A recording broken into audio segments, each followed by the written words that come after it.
Praise the lord, హల్లెలూయా. దేవునికి స్తోత్రం. ప్రభు పరిశుద్ధ నామానికి మహిమ కలుగును గాక. క్రీస్తునందు ప్రియులారా, దేవుడు తన మహాకృపను బట్టి మనకు నూతన ఉదయకాల సమయంలో వేడుకునే రీతిగా ఆయన పాద సముఖంలో ఉండడానికి మనకిచ్చిన విలువైన అమూల్యమైన శ్రేష్టమైన సమయం కొరకు ఆయన ఉన్నతమైన నామమునకు మహిమ కలుగును గాక. క్రీస్తునందు ప్రియులైన దైవజనులు, స్నేహితులు, విశ్వాసులు, సహోదరి సహోదరులు, ఈ కార్యక్రమాన్ని వీక్షిస్తున్న ఆత్మీయులందరికీ మన రక్షకుడు ప్రియుడైన యేసుక్రీస్తు వారి ఉన్నతమైన నామంలో ఉదయకాలపు శుభములు మరియు వందనాలు తెలియజేస్తాం. మీరంత బాగున్నారు కదండి, చాలా సంతోషం. రండి, ఈ దినం కూడా మిమ్మల్ని ప్రేమతో నేను ఆహ్వానిస్తూ ఉన్నాను. అనుదిన అభివృద్ధి ఉదయకాలపు ధ్యానాలు అనేటువంటి ఈ ఆధ్యాత్మిక కార్యక్రమంలో నాతో పాటు పాలుభక్షులై వాక్యాన్ని ధ్యానించి దైవ ఆశీర్వాదం పొందండి. బైబిల్స్ దగ్గరలో ఉన్నాయా? తెరిచి చూడండి. లేని పక్షాన చదివే మాట విని గ్రహించి వాక్య ధ్యానంలో పాలుభక్షులు కమ్మను మనం చేస్తూ నేటి దిన ధ్యానవాక్యంగా లూకా సువార్త 12వ అధ్యాయము 10వ వచనంలో ఉన్నటువంటి చివరి మాటను చదువుతా ఉన్నాను. పరిశుద్ధాత్మను దూషించువానికి క్షమాపణ లేదు. దేవుడు తన పరిశుద్ధ లేఖన మాటను మన కొరకు దీవించును గాక. తలలోంచి కన్ను మూసుకుందాం. ప్రార్థన. మహాగణుడును మహోన్నతుడైన మా ప్రియ తండ్రి, స్తోత్రాలు. తిరిగి మనకు నూతన ఉదయకాలము ఎటు రీతిగా నీ పాద సముఖంలో నిలబడడానికి మీరు ఇచ్చిన కృపను బట్టి స్తోత్రాలు. అత్యున్నతమైన సింహాసనం ఎదుట మేము నిర్దోషులుగా ఉండడానికి మీరు ఇచ్చినటువంటి ఆధిక్యత కొరకు స్తుతులు చెల్లిస్తున్నాను. నాయన, ఈ ఆధ్యాత్మిక కార్యక్రమంలో అనేక మందిని బిడ్డలను బాల్యభాసం చేస్తున్నాం. ఎవ్వరు కూడా నాయన ఈ కార్యక్రమం నుండి వైద్యులకు కూడా నీ సన్ని తోడించండి. మీరే మహిమ పొందండి, వారిని ఆత్మీయంగా బలపరచండి. యేసు నామమున అడుగుతున్నాను తండ్రి, ఆమేన్. చాలా సంతోషం పిల్లరా. ఇక్కడ చదువుతున్నటువంటి మాటను స్వయంగా యేసుక్రీస్తు ప్రభువారు చెప్పినట్లుగా మనం చూస్తున్నాం. సమస్త పాపములు, మనిషి చేసేటువంటి దోషములన్నిటికీ క్షమాపణ ఉందట. అదేంటండి, ఇక్కడేమో క్షమాపణ లేదన్నారు, చూస్తే క్షమాపణ ఆ పై వచ్చిన చదవండి. మనుషులు ఒక వ్యక్తిని కానీ లేక ఆ వ్యక్తులకు పలికే మాటలకు క్షమాపణ ఉంది, కానీ పరిశుద్ధాత్మ విషయము దోషించేవాడు, తిరస్కరించేవాడు, పరిశుద్ధాత్మ విషయమై తిరస్కారపు మాటలు మాట్లాడేవారు ఎప్పటికీ కూడా క్షమాపణ పొందకుండా నిత్య పాపము చేసిన వాడు ఉండునని చెప్పి వాక్యం జ్ఞాపకం చేస్తుంది. అంటే దీన్ని చాలామంది చులకనగా తీసుకొని అలాగైతే మనుషులను దూషించవచ్చా అనేటువంటి ప్రశ్నలు వేసేవాళ్ళు లేకపోలేదు. ఏమంటే దాని అర్థం అది కాదు. ఎవరిని కూడా దూషించవద్దు. అందులోనూ పరిశుద్ధాత్మ కార్యాలు తెలిసిన వాళ్ళు, పరిశుద్ధాత్మ నడిపింపులోనికి వచ్చిన వాళ్ళు చాలా జాగ్రత్తగా గమనించాలి. దేవదూషణ అనేది మరణశిక్షకు యోగ్యమైనది. దేవుని దూషించేవాడు మరణశిక్ష అని వాక్యం జ్ఞాపకం చేస్తుంది. పాత నిబంధన ధర్మశాస్త్రము దీనికి ప్రాయశ్చిత్తాన్ని అందించలేకపోయింది. మరి అయితే యేసుక్రీస్తు ప్రభువారి యొక్క రక్తము ప్రతి పాపం నుండి మనను పవిత్రులుగా చేస్తుంది అనేటువంటి క్రొత్త నిబంధన మాట ఏంటి? తన విషయమైన దోషణ కంటే కూడా పరిశుద్ధాత్మ విషయం దోషణ ఎంతో తీవ్రమైందని చెప్పి ప్రభువారు హెచ్చరించాడు. ఎందుకంటే ప్రభువారిని చాలా దూషించారు, తిరస్కరించారు, హేళన చేశారు, కొట్టారు, గుద్దారు, చివరికి శిలువ మీద చంపేశారు. ఆయన ఏం మాట్లాడాల. తండ్రి, వీరేం చేస్తున్నారు, వీరికి తెలియదు కనుక వీరిని క్షమించమన్నాడు. కానీ కృపకు మూలమగు ఆత్మ అనగా పరిశుద్ధాత్మను తిరస్కరించిన వాడికి ఎక్కువ దండన ఉంటుందని దీనికి జ్ఞాపకం చేస్తుంది. కారణం ఏంటి తెలుసా?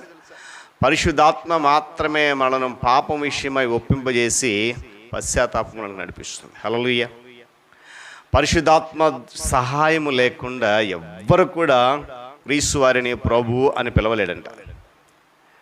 అందుకే వాక్యం ఏంటంటే, ఎవరైనా సరే పరిశుద్ధాత్మను దూషిస్తే మరి ఎవరు కూడా అతనిని పశ్చాత్తాపంలోనికి నడిపించలేరు, పశ్చాత్తాపం పొందినట్లు కూడా చేయలేరు. కొంతమంది ప్రజలు, వారిలో కొంత మత ఆసక్తి పరులు ఆనాడు యేసుక్రీస్తు ప్రభువారిని మతి చెల్లించిన వాడని, దయ్యాలు పట్టినవాడని చెప్పినప్పుడు, హేళన చేస్తున్నప్పుడు ఆయన పరిశుద్ధాత్మ విషయమైన దోషం గురించి మాట్లాడి చూడండి. చాలా జ్ఞానము కలిగినటువంటి మాటలు. దోషణ అంటే ఏంటి అని అంటే దుర్భాషతో అగౌరవిస్తూ బహిరంగంగా నిందించడం. అందుకే మాట చదివాను నేను. కృపకు మూలముగా ఆత్మను తిరస్కరిస్తే దేవుని కుమారుని బహిరంగంగా అవమానించడమై ఉందని చెప్పి వాక్యం జ్ఞాపకం చేస్తుంది. పిల్లల పరిశుద్ధాత్మ విషయమైనటువంటి దోషణమును గురించి హెచ్చరించిన వెంటనే యేసుక్రీస్తు ప్రభువారు మత్తయి సువార్తలో చెడ్డ చెట్టు, సర్ప సంతానము, ఇలాంటి చాలా విషయాల గురించి అక్కడ సాదృశ్యాలుగా చెప్పడం జరిగింది. కాబట్టి వారి యొక్క దూషణ అనేది కేవలం పెదవులతో ఉచ్చరించడం కాదు, కానీ నోటితో పలకడం కాదు, కానీ వారి నైతిక స్వభావ వైఖరి అది అని చెప్పి చాలా స్పష్టంగా జ్ఞాపకం చేస్తున్నాడు. చూడండి, కొంతమంది నైతిక స్వభావం ఎటువంటిదంటే ఎప్పుడు కూడా ఎదుటివారిని నిందించడమే, ఎప్పుడు ఎదుటివారిని దూషించడమే, ఎప్పుడు ఎదుటివారిని చులకనగా మాట్లాడటమే. నేటి దినాల్లో ఇలా ప్రాముఖ్యంగా క్రైస్తవుల పట్ల, విశ్వాసుల పట్ల అనేక మంది ప్రజలు ఇలాంటి వైఖరిని, అంటే వారి నైతిక స్వభావ వైఖరి ఏంటంటే క్రైస్తవుడు అనబడిన వాడిని హింసించాలి, విశ్వాసుని పిలబడుతున్న వాడిని దూషించాలి, యేసుప్రభుని ఆరాధిస్తున్న వాడిని ఇలాంటి వైఖరి కలిగినటువంటి పరిస్థితులను నేటి దినాల్లో మనం చూస్తున్నాం. వీళ్ళు గమనించండి, ఒక వ్యక్తి ఆత్మకార్యము ఏదైతే ఉందో దానిని తిరస్కరించడం అనేది అతడు బుద్ధిపూర్వకంగా చేస్తున్నాడా, లేకపోతే అజ్ఞానం వల్ల చేస్తున్నాడా, లేకపోతే ఏదో పొరపాటుని చేస్తున్నాడా, లేకపోతే ఎవడో ప్రోత్సహిస్తే చేస్తున్నాడా అనే విషయము మనుషులు ఎవ్వరికి తెలియదు అంటండి. అదేంటండి మరి ఎవరికి తెలుసండి అని అంటారా? కేవలము ఆత్మలను పరిశోధించు దేవునికి మాత్రమే తెలుసు. దేవుని స్తోత్రం చెప్పండి. హల్లెలూయా. ఈ మాట స్టాన్లీ హార్టన్ అనేటువంటి ఒక ఆయన, భక్తుడు, ప్రముఖ నాయకుడు చెప్పాడు. వేలాది మంది పిల్లల పెంతెకోస్తు అనుభవం వచ్చినప్పుడు అనేక మంది ఆ అనుభవాన్ని దెయ్యాలకు ఆపాదించారు. వీళ్ళందరూ దెయ్యం పట్టిందిరా, ఇష్టాధార మాట్లాడుతున్నారు, దెయ్యపు వాక్యాలు వల్లిస్తున్నారని చెప్పి గమనించారు. అయితే ఎవరైతే అలాంటి మాటలు పలికారో వాళ్ళు మరలా పశ్చాత్తాపపడి కన్నులు తెరవబడి ఆ తర్వాత పరిశుద్ధాత్మ బాప్తిసం కూడా పొందుకున్నారు. దేవుని స్తోత్రం చెప్పండి. అంటే ఆత్మకార్యం అలా ఉంటుంది. అందుకనే ఆ ఆత్మను దూషించే వారికి ఎవ్వరికి ఎప్పటికీ కూడా క్షమాపణ లేదని చెప్పి దీనికి ఒక జ్ఞాపకం. ఈ దినాల్లో మనం చూసినప్పుడు చాలా వింతైన చోద్యాలు కనబడుతూ ఉన్నాయి, చోటు చేసుకుంటూ ఉన్నాయి. ఇవన్నీ కూడా ఆత్మకు సంబంధించినవిగా చెప్పడం జరుగుతూ ఉంది. లేఖనానుసారమైనటువంటి స్పష్టమైన నిదర్శనం కొదువైనప్పుడు, లేఖనానుసారమైన వివరణ కొదువైనప్పుడు వాటిని ఎవరు కూడా అంగీకరించాల్సిన అవసరం లేదండి, దాని పని లేదు. కాకపోతే మనము జాగరూకులమై ఉండాలి, జాగ్రత్త కలిగి ఉండాలి. అయితే ఏ విషయంలో కూడా ముందుగా తీర్పు తీర్చకూడదు, గమనించాలి.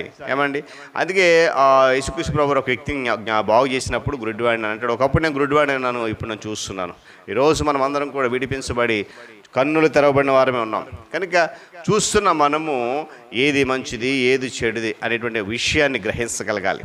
తీర్పు తీర్చేటువంటి అర్హత కానీ ఆ యోగ్యత కానీ ఆ అధికారం కానీ మనకి లేదు. కాబట్టి పరిశుద్ధాత్మని ఎవరైనా దూషిస్తూ ఉంటే వారి కొరకు ప్రార్థన చేయాలి. అయ్యా, ఆత్మను దూషించొద్దయ్యా, ఎందుకంటే ఇప్పుడు మనల్ని నడిపిస్తుంది, భద్రంగా కాపాడుతుంది, ప్రభు రాజ్యం చేర్చబోయేది ఆ పరిశుద్ధాత్మ. కనుక పరిశుద్ధాత్మకు విరోధంగా నువ్వు మాట్లాడదని చెప్పి తెలిసిన మనము తెలియని వారికి ఏం చేయాలో వివరించగలగాలి. ఎందుకంటే ఆ దూషించిన వాడికి ఏం లేదంట, క్షమాపణ లేదు.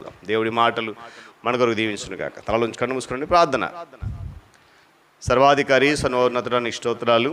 మరొకసారి నీ ఉదయకాల సమయంలో ఈ పాద సమయంలో నిలబెట్టుకుని విలువైన మాటలు, నా తండ్రి నీ ప్రియకుమారుడు మా రక్షకుడు క్రీస్తు ప్రభువు వారి భూమి మీదకి వచ్చినప్పుడు ఆయన ఎన్నో మాటలు హేళనగా దూషణకరంగా మాట్లాడిన తర్వాత ఆయన మా కొరకు ప్రాణత్యాగం చేసి వెళ్తూ ఆదరణకర్తైనటువంటి పరిశుద్ధాత్మను అనుగ్రహించి వెళ్ళాడు. అయితే ఆయనను దూషించిన వారికి ఎవరికి క్షమాపణ లేదని స్వయంగా చెప్పినటువంటి మా రక్షకుడు ఆ మాటను మేము విని ఒకవేళ గ్రహించలేని స్థితిలో ఉంటున్నామేమో, ఒకవేళ ఎవరైనా అలాంటి తిరస్కార బుద్ధి కలిగి ఉంటే వారిని హెచ్చరించమని నీ వాక్యం జ్ఞాపకం చేసినట్లుగా అటువంటి వారు ఎవరైనా ఉంటే వారిని నీ వైపుకు తీసుకురావడానికి తగిన శక్తిని, జ్ఞానాన్ని మాకు అనుగ్రహించి మీరు మహిమ పొంది ఈ కార్యక్రమాన్ని బలపరిచి దీవించండి. యేసు నామమున అడుగుతున్నాను తండ్రి, ఆమేన్. త్రియేక దేవుని దీవెన, ఆయన సన్నిధి కాపుదల సదాకాలము మనందరికీ తోడేండి నడిపించును గాక. ఆమేన్.